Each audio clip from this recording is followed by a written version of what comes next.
நண்பர்கள் அனைவருக்கும் வணக்கம். இன்றைய நாள் ஒரு முக்கியமான நாளாக இருக்கிறது. பார்லமெண்ட் உறுப்பினர் ராமநாதன் அர்ச்சுனாவிற்கு இன்றைய நாள் முக்கியமான நாள். ஏனென்று சொன்னால் அவருடைய பதவி பறிக்கப்படுமா இல்லையா என்று சொல்லி இன்றைய நாள் ஒரு முக்கியமான தீர்மானம் எடுக்க இருக்கிறது. மே மாதத்திலே இந்த வழக்கு ஜூன் 26ஆம் தேதி இன்றைய தினம் ஒத்திவைக்கப்பட்டிருந்தது. இந்த தீர்ப்பு இன்று வழங்கப்படுமா அல்லாவிட்டால் விசாரணையோடு அடுத்த வழக்கிற்கு அடுத்த இன்னொரு தவணைக்கு செல்லுமா என்று சொல்லி எதிர்பார்ப்புகள் இருக்கின்றன. கடந்த காலங்களிலே மே மாதம் இந்த வழக்கு எடுத்துக் கொள்ளப்பட்ட போது ஜூன் 26 ஜூலை 24ஆம் தேதியும் இதுக்கான ஒத்திவைப்பு வைக்கப்பட்டிருந்தது. இந்த அடிப்படையில் ஜூன் 26ஆம் தேதி இன்றைய தினம் வழக்கு எடுக்கப்பட இருக்கிறது.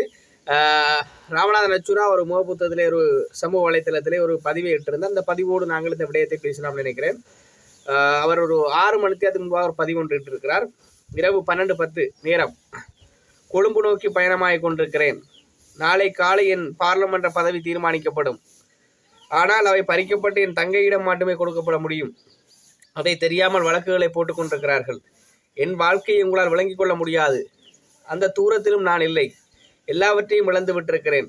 மக்களின் அன்பு என்ற ஒரே வசனத்திற்காக வைத்திய கருணாநிதி இது என் அப்பாவின் கனவு என்று விடயத்தை சொல்லியிருக்கிறார். நண்பர்களே, அதாவது பலருக்கும் ஒரு பிரச்சனை. இன்று இந்த வழக்கை போட்டவர் யார் என்று சொல்லி பார்த்தீங்கன்னா சமூக ஆர்வலர், சமூக செயற்பாளர் சொல்லப்படக்கூடிய ஓசல ஹேரத் போட்டிருக்கிறார். ஓசல ஹேரத் மிக அதிகமாக தென்னிலங்கை தரப்போடு அரசியல்வாதிகளோடு நெருக்கமாக இருக்கக்கூடியவர். இந்த வழக்கை போட்ட நோக்கம், அவர் அந்த வழக்கின் அடிப்படை இவர் பதவியில் இருக்கும்போது நோப்பே என்று சொல்வார்கள்.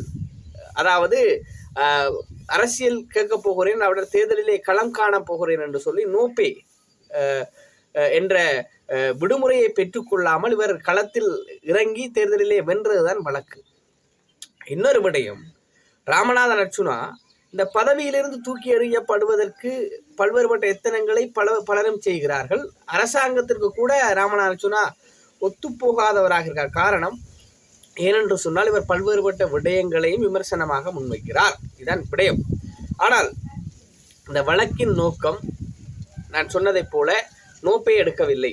அதாவது சம்பளம் பெற்றுக்கொள்ளாத விடுமுறையை எடுக்காமல் தேர்தலில் களமிறங்கினார்.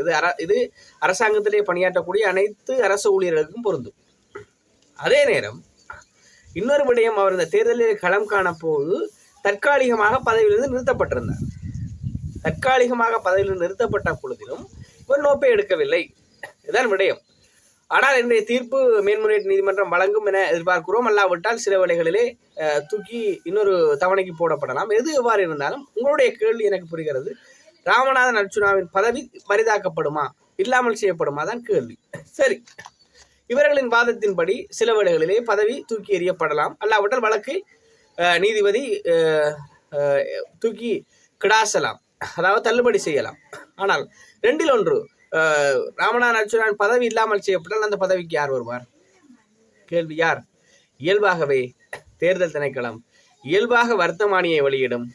இயல்பாகவே அதாவது இவருடைய சகா என்று சொல்லப்படக்கூடிய கௌசல்யா நரேன் என்ற சட்டத்தரணி இயல்பாகவே இந்த பதவிக்கு வருவார். கௌசல்யா நரேன் வந்தாலும் அர்ச்சுனா இருந்ததைப் போல அர்ச்சுனாவின் வழிநடத்தலிலே அவர் பணிகளை செய்யக்கூடியவர். அதற்கான சட்ட வியாக்கியானம் விளக்கங்கள் அவருக்கு இருக்கிறது. அந்த அடிப்படையில் இயல்பாகவே ராமநாதன் அர்ச்சுனாவின் பதவி அவருடைய தங்கை என்று சொல்லப்படக்கூடிய கௌசல்யா நரேனுக்கு செல்லும். அர்ச்சுனா என்ன செய்வார்? நல்ல கேள்வி. அர்ச்சுனா மாகாண சபை தேர்தலிலே களம் காண்பார். நாங்கள் எப்பொழுதே சொல்லிவிட்டோம், அவர் முதலமைச்சர் வேட்பாளராக ஒரு சுயேட்சை குழு அல்லாவிட்டால் ஏதாவது ஒரு பதிவு செய்யப்பட்ட அரசியல் கட்சியோடாக களம் காணக்கூடும். பெரும்பாலும் அவர் சுயேட்சை குழுவை நாடக்கூடும். அப்போ பார்த்தீங்கன்னு சொன்னால் அர்ச்சுனா இறங்கினா, நான் சொல்லியிருந்தேன், ஏற்கனவே சொல்லிட்டேன், 7 to 8 ஆசனங்கள், அவட்டால் 3 to 6 ஆசனங்கள், ஒரு 3க்கும் மேற்பட்ட ஆசனங்களை அர்ச்சுனா பெறுவார் என்பது திண்ணம். அதே நேரம் நண்பர்களே, இந்த வழக்கை போட்ட அடிப்படையில் அவர்களுடைய நோக்கமாக இருப்பது காரணம் அர்ச்சுனாவின் வாயை அடக்க முடியவில்லை. பாருங்க, ஓசல ஹேரத்துக்கு என் சமூக அக்கறை எவ்வளவு. ஏன் அர்ச்சுனாவை தேடி பிடிச்சார்ன்னு சொன்னால், அர்ச்சுனா அதிகமாக கதைக்கிறார். ஏன் கதைக்கிறார்? பார்லமெண்டத்தில் உரையாற்றுகிறார். இது அரசாங்கத்துக்கு பெரிய இடையூறாக இருக்கிறது. நேற்றைய நாளிலே செம்மணியில் கூட பார்த்தீங்கன்னு சொன்னால் அர்ச்சுனாவுக்கு ஒரு அமோக வரவேற்பு. இதர பாரம்பரிய அரசியல்வாதிகளான சந்திரசேகர் விரட்டப்பட்டார். புதிதாக பார்லமெண்டத்துக்கு வந்த ரஜீவன் ஜெயச்சந்திரமூர்த்தி விரட்டப்பட்டார். சாணக்கியன் விரட்டப்பட்டார். CVK சிவஞானம் விரட்டப்பட்டார். அதே போல இளங்கமரனும் விரட்டப்பட்டிருக்கிறார். இந்த இப்படியான விவகாரத்தின் அடிப்படையில் பார்க்கின்ற போது சாவகச்சேரி அதே போல யாழ்ப்பாணம் உள்ளிட்ட பல்வேறுபட்ட இடங்களிலும் அர்ச்சுனாவிற்கான செல்வாக்கு பெருமளவிலே குறையவில்லை என்று சொல்லி எதிர்பார்க்கப்படுகிறது. அடிப்படையில் பார்க்கின்ற பொழுது அந்த ஓசிலோகத்துக்கு அவ்வளோ அக்கறை வந்துருக்கு. நாட்டில் இவ்வளோ பிரச்சனை இருக்கு, இருந்தவங்களும் அர்ச்சுனாவோட பதவியை தூக்கி பிடிக்கிறேன். ஏன்னா அர்ச்சுனா கதைக்கிறது இவங்களுக்கு பிரச்சனை. சமூக விமர்சனத்தை அவர் முன்வைக்கிறார். விமர்சனம் பிழை என்று சொன்னால் பதில்வாதத்தை வையுங்கள், அவர்கள் பணிகளை செய்து காட்டுங்கள். அதான் அடிப்படையான விடயம். அப்போ ஒரு மனிதரை பதவியிலிருந்து தூக்கி எறிவது என்பது அவருடைய வாயை மூடிவிட முடியாது என்பதற்கான அடிப்படையான விடயம். அர்ச்சுனா எம்பி பதவியில் இல்லாவிட்டால் கூட அவர் அதிகமாக பணியாற்ற முடியும். ஏன்னா அவர் நேரம் கூட இருக்கும். ஏன்னா பாராளுமன்ற அமர்வுகளுக்கு போகணும், சிறப்பு கூட்டங்களுக்கு போக வேணும் என்றெல்லாம் விடயங்கள் இருக்கிறது. அதிகமாக பேசக்கூடும். மக்களின் அபிப்பிராயம் அவர் மீது இருக்கிறது. எது எவ்வாறு இருந்தாலும் அவருடைய பதவி இன்றைய நாளிலே பறிக்கப்படாது என்பதற்கான அடிப்படையான விடயங்கள் இருக்கிற விசாரணைகள் முடிவு பெறவில்லை. ஏற்கனவே விளக்கங்கள் எல்லாம் கூறப்பட்டு எதிர்த்தரப்புகள் எல்லாம் காலம் கேட்டிருந்தார்கள். சில வேளைகளில் வழக்கு ஒத்தி வைக்கப்படலாம். இல்லாவிட்டால் அதிரடியாக இன்றைய நாளை தீர்ப்பு வழங்கப்பட்டால் ஒன்று வழக்கு தூக்கி எறியப்படக்கூடும், இல்லாவிட்டால் அவர் பதவியிலிருந்து இல்லாமல் செய்யப்படுவார். இல்லாமல் செய்யப்பட்டால் அந்த இடத்திற்கு தேர்தல் திணைக்களம் அல்லது தேர்தல் செயலகம் இயல்பாகவே வர்த்தமானியை அறிவிக்கும். அவரை விட அவருக்கு அடுத்தபடியாக அதிகக்கூடிய வாக்குகளை பெற்றுக்கொண்ட கௌசல்யா நரேன் அவர்கள் களத்திலே பார்லமெண்ட் உறுப்பினராக வரக்கூடிய சாத்தியக்கூறுகள் இருக்கிறது. இதுதான் வளமை. நீங்கள் பயப்படுவதைப் போல இவருடைய பதவி இன்னொரு தூக்கி எறியப்பட முடியாது. இயல்பாகவே அந்த கட்சியில் யார் கேட்டாலும் இது இயல்பான நியதி அறிந்திருங்கள். அதாவது ஒருவர் ஒரு ஒரு ஒரு மாவட்டத்திலே பார்லமெண்ட் பதவிக்கு கேட்கின்ற பொழுது கட்சியிலே ஒருவர் மாத்திரம் கேட்பதில்லை. மாவட்டத்துக்கு ஏற்ற அடிப்படையில் 7, 10 என்று சொல்லியிருப்பார்கள். அப்போ கேட்கக்குள்ள இப்போ ஒரு கட்சியிலேருந்து ஒரு எம்பியில் 2 எம்பி, இல்லாட்ட ஒரு கட்சியிலேருந்து ஒரு எம்பி தான் செலக்ட் பண்ணப்பட்டிருக்கார். 4 கட்சியிலேருந்து 4 எம்பி போகிறாங்க பாராளுமன்றத்துக்கு ஒரு மாவட்டத்தில்.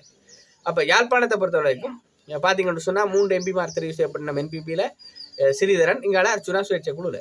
இப்போ சுயேட்சை குழுவில் அர்ச்சுனா கேட்டால் அர்ச்சுனா இந்த பதவியிலிருந்து தூக்கி எறியப்பட்டா அப்போ அர்ச்சுனாக்கு அடுத்ததாக அதிகூடிய வாக்குகளை பெற்றது. அர்ச்சுனா பதவி தூக்கி எறியப்பட்டாச்சு, இல்லாட்டி அர்ச்சுனாக்கு நடந்தாலோ அவர் தூக்கி எறியப்பட்டால பதவி விலகினாலோ அடுத்த அதிகூடிய வாக்கு ஆரம்பிட்டான்னு சொன்னால் கௌசல்யா நரேன் தான் பெற்றிருக்கார்.